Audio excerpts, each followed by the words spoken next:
You're listening to the Career Jump Podcast. Insights, interviews, and success stories to inspire and give you the edge when you make your next career jump. Hosted by your career concierge, Andrew McCaskill. Hello and welcome back to the Executive Career Jump Podcast. I'm your host and career concierge, Andrew McCaskill, and I'm delighted today to be joined by Chris O'Connell. Thanks for joining us, Chris. Thanks for having me, mate. Delighted. Yeah, no, really pleased to have you on. Obviously known each other for quite a while and do a lot of interaction online, but for those who haven't come across you before, you're happy just to share a bit about your story and what you get involved with? That'd be great. Yeah, sure. Just over 20 years recruitment experience, S3, top biller there for a good number of years, left, set up my own business, got that to just under 100 staff, many awards, multiple £1 million turnover, £25 million turnover, great EBITDA, great business, great culture. Sold that through private equity, which was a challenge, shall we say. Took some time out, and now what I do now I enjoy the most, and that's going into businesses and growing them, working with the leadership team, not just doing organizational development and growth, but really getting under the bonnet of employee engagement and that kind of stuff. Do lots of work with mental health and well-being as well. Yeah, no, I love your work in that space, and hopefully we'll come on to some of that in the conversation. Most of the people listening to this podcast will be leaders in some kind of transition career-wise, right? Either looking for the next thing or working out if they go their own route. And I'm particularly interested to ask you about that. We've seen an increase in people doing their own thing. You obviously decided to go your own route after you'd exited to private equity again. Yeah. What do you see as the pros and cons of being employed versus doing your own thing, and what's your thoughts on the whole business ownership topic? I think that it does depend a lot on the person and the employer. I mean, I've worked for some fantastic employers, well, not only one or two, but I think you've got to want to do it. And there is a misconception around that, all that glistens is gold, so just because you leave, you make that choice to leave your employer and you set up on your own doesn't automatically guarantee it's going to be a bed of roses and, you're going to make lots of money, it's going to be successful. So I think if you get it right, it can be fantastic, but it can also be a very lonely, stressful place as well. So I think you have to go into it with open eyes, set yourself the right expectations, be prepared for it, in some cases, to be harder than it was before, and in some cases to be even more of you're tied to your business, you're beholden to your business. So it's about setting your values as well. So a lot of people go into business thinking it's about the money, but my business focus is about adding value and having the right purpose, and the money is a byproduct of that. So what I'm trying to say, probably quite badly, is I think it's about setting the right intention in the first place, what you want out of that decision, rather than it just being this mystical big office, big number, big freedom. It doesn't always work like that. No, quite. No, that's my own experience as well. I think there's some good steering there.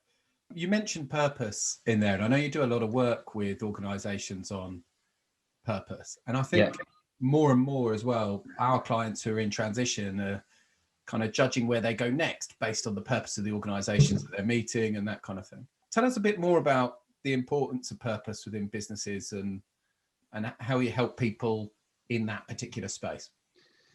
I think utilising my own experience has really helped me in what I do now. When I was running a big business, 100 staff, it's a reasonable sized business, my purpose was all wrong. I was doing it for the wrong reasons. I was doing it for other people, wasn't doing it for myself. I was quite materialistic. I was, focused on the biggest office, the biggest next holiday, all that kind of stuff. And when I kind of stepped away from that, I realised what was important in life. And now I go into businesses and they've got their values on the wall, integrity, purpose, transparency, honesty. And I normally start with that straight away. And I say, well, talk to me about your values. And some of them, find it very difficult to even articulate what the word means, let alone actually live and breathe it in their organization. So, but I do think once you get that right, once the leadership team understand what their core values are and they believe in them, and it's inherently intrinsically embedded in the business tends to function quite well. So, before you have any kind of business plan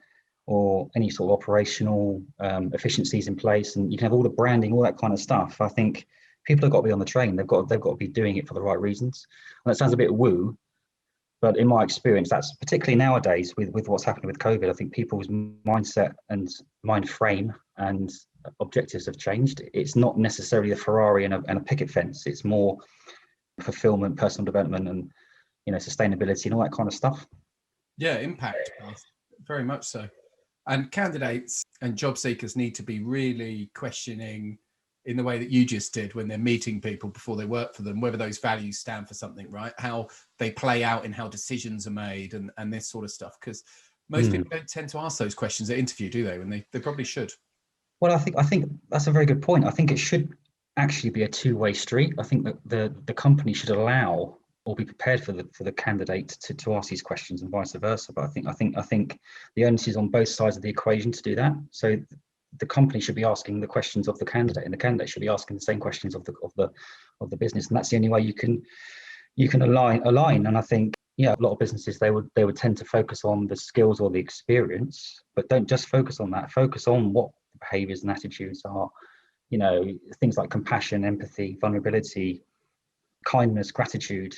You know, up until recently, you know, were kind of frowned upon or laughed at, but you know, they are strong. If anything, they're strong leadership traits before anything else. You know, and I'd like to see, and I think there is a sea change around a vanilla JD of just skills and deliverables around the softer skills, and you know, they're called softer skills, so they're the harder skills.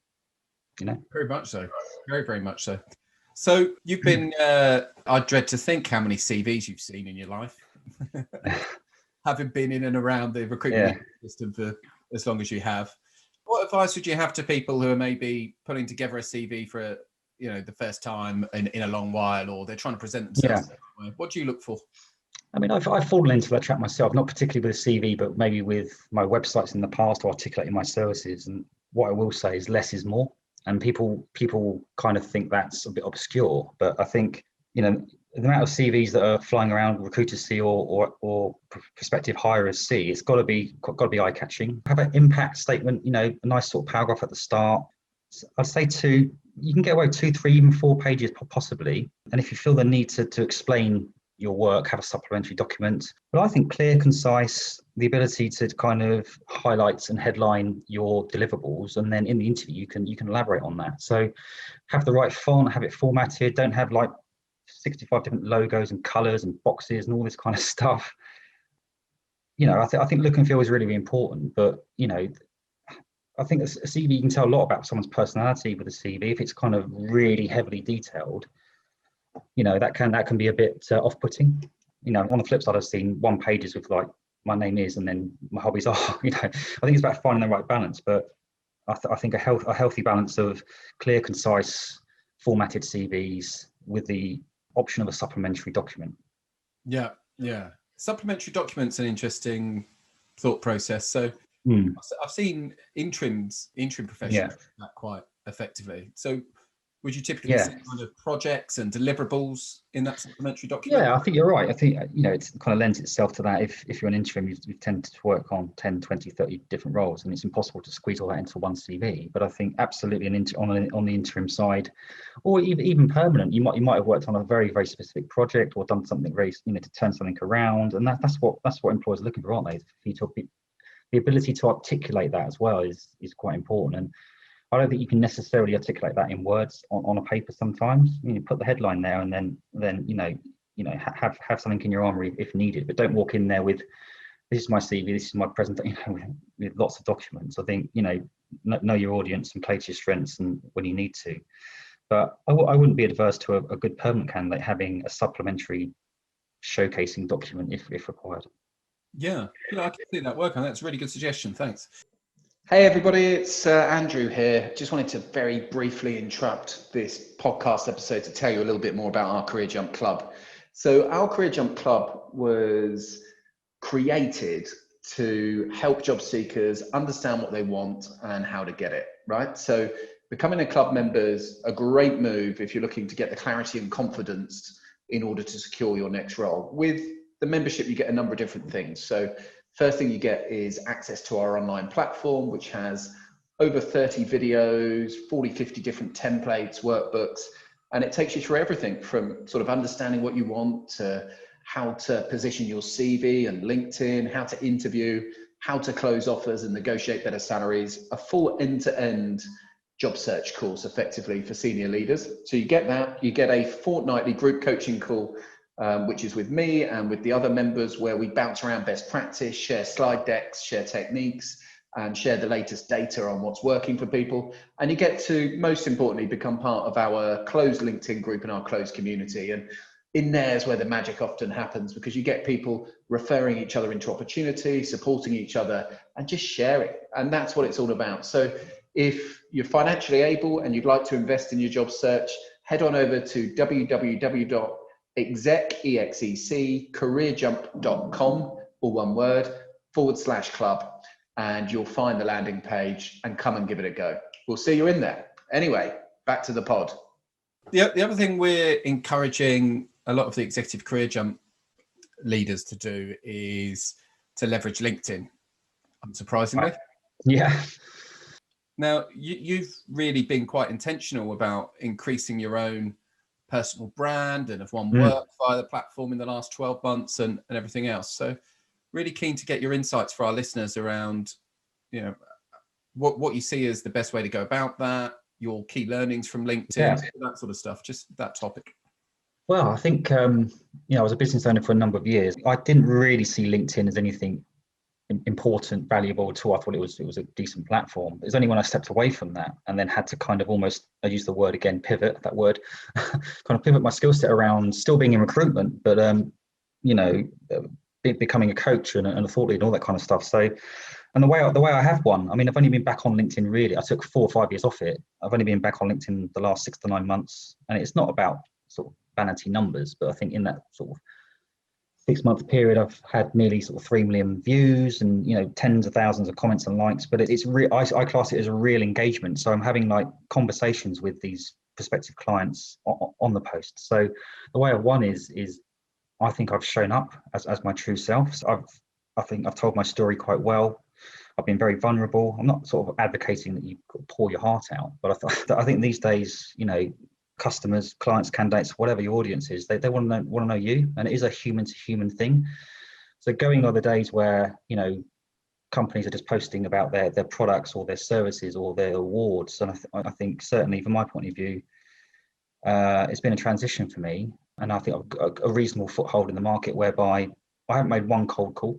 I put a decent post out now, and I tend to get leads every single time. It's the quality of that engagement. So I think personal branding is just as, if not more important than business branding, because ultimately, people buy from people, and myself and some of my clients, the individuals within those businesses I've got some big clients and some sub 10 brands, and some of the sub 10 brands, they've opened up huge accounts just by being personable, just by doing that video or opening up a little bit. And I think some leaders have really embraced that, some businesses have really embraced it, and some haven't, and that's it's either not for the want of trying, they don't get it, they don't believe in it, or they don't know how. Yeah, well, most people who start using it intentionally don't stop. It's one of those annoying things that you need people to give it a go, and then once they've given it a go, they start to see the value in it. But it's just getting people started on that journey that's the hardest thing for me. No, it's like in most things, isn't it? I think, but it's one of those things where you do have to persevere. It's not, as you well know. I mean, you've had a meteoric rise yourself. It's not an overnight thing. You have to kind of, for want of a better term, feed the pony and feed the horse in terms of being consistent. But also as well, don't post for the sake of it as well. It doesn't always have to be about business. It can be about there's a whole different way of doing it, but I don't think it's not a fly by night thing. This is here to stay. And 100%. Yeah. And you've also, even now, even though you're doing it, you're doing quite well, you've still got to be ahead of the curve. There's things like Clubhouse is important at the moment, but sometimes a good text post works really well. Sometimes a good video post works really well. But I quite like that. I quite like, but you still get the odd comment around.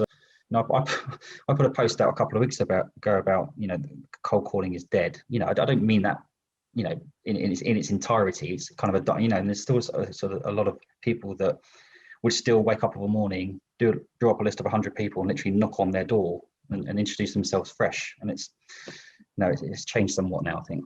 There's a good headline, that one. Got a few niggles. It was bound to. Okay, That's cool.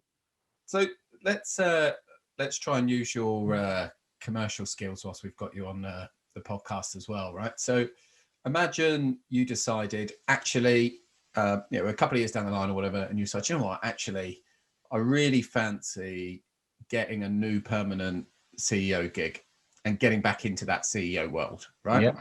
You just have something inside you that says, you know what, I want to get back in managing big teams, managing all of that stuff, and taking the learnings I've had from the consulting I've been doing and giving the dice another roll on a permanent basis. What would be the moves you would make? Like, how would you go about implementing a strategy to secure yourself your next CEO role? What kind of channels would you use? How would you go about that?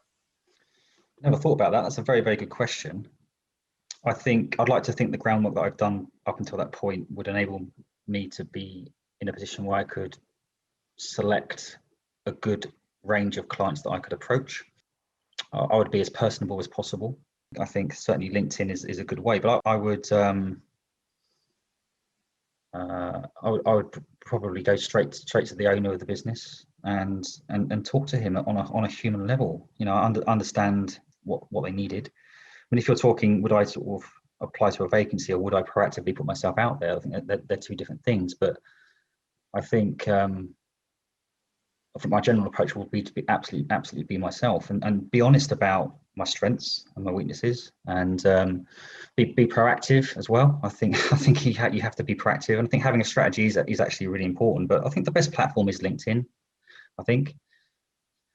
But I would probably either set up my own business or draw up a list of customers that I'd want to work with based on my values. So, you know, there's some exciting roles out there that I could probably do, that some roles that I've turned down before because I don't necessarily believe in, you know, I've gone through the pain of building a £30 million business and, you know, kind of lost my health and all sorts of different things, and it would have to be right, and that isn't necessarily financial. So I'd probably, to answer your question, I'd write down, what do I want from this next gig, you know, and fundamentally it would have to feel right for me, fit in line with my purpose. It'd have to be something that's rewarding for me, that would develop my skill set and my career, and the financial aspect would probably be third, fourth, or fifth down the list.